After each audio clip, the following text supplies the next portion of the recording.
communication difference.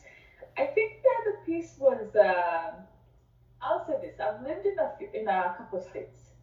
And I think my biggest difference in Minnesota is that the Minnesota nice. I call it in that way in the sense of people don't tell you the meaning of what they're trying to tell you sometimes.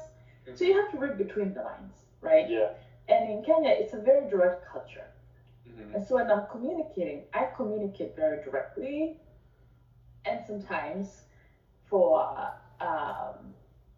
the people that I'm interacting with, it can sound as if it's a little offensive because they can think that I'm too direct. Mm-hmm. So I always explain it's because I don't have the library of words to be Mm-hmm. indirect in my head. You Yeah. know, it's not I'm just gonna call you a loser, right? I'm very respectful, but I don't have any words to be able to describe things or situations, and so I tend to be direct and to the point. So that's another difference that I really recognized especially being in Minnesota, that people are not as direct as I'm used to. Yeah. And I've tried to adapt. So I mean, with the accent, of course, the more you hear, the more you learn. And then because I have kids who are born here, oh my God, they correct me all the time. They tell me, you should not work. And I have coworkers who will say to me, what did you say? I'm like, and I repeated the right, that they said the right word. I'm like, tomato, I don't care, right? So you got the point. So I always care that they get the point and that the accent doesn't get in the way. And then, I try and adjust to not be so direct by, asking others, how I might deliver a message that it doesn't sound so, it doesn't sound offensive or aggressive. But it's still, so it's a little extra for me. Yeah, I do imagine that's hard with yes. the fewer amount of words and, language barrier, I guess I should say. Yes. I tell your mom all the time, I don't have a big dictionary in my head. And sometimes the words in my head mean something different in the other three languages that I speak. So when I say the word, people are like, what? I'm like, oh wait, no, that came in the wrong language. Yeah. I can't even imagine. So I did Spanish in high school, and I did a full year of it. And I know like bits and pieces, and that's really it. I can't imagine a whole other language.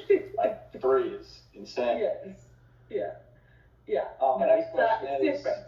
Go ahead. Yeah, my next question is, how has your cultural background influenced your communication style as a healthcare leader? How has my cultural background influenced my communication style? I guess that kind of ties into what you were talking about just now, but yes. Yeah. I would say in healthcare, of course, first of all, I'm a nurse by background, right? So I had to learn how to communicate with my patients and be able to communicate with doctors and others. So, I'll say I've learned frameworks that allow me to be a better communicator, especially in certain situations. So I always think about my audience, right? So I can be able to meet the needs of my audience. So I always ask myself, where are they coming from?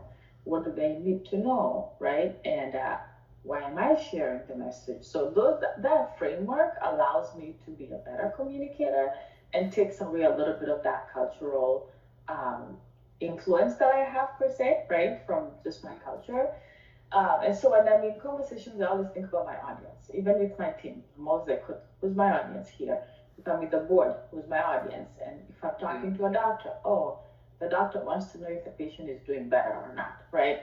Yeah, so I try and lean on those communication frameworks so that I can structure my communication for impact. Yeah, which is a little extra exercise in my head, but it's good. Yes. And then my last question is pretty much just asking for an example. Basically, can you share an example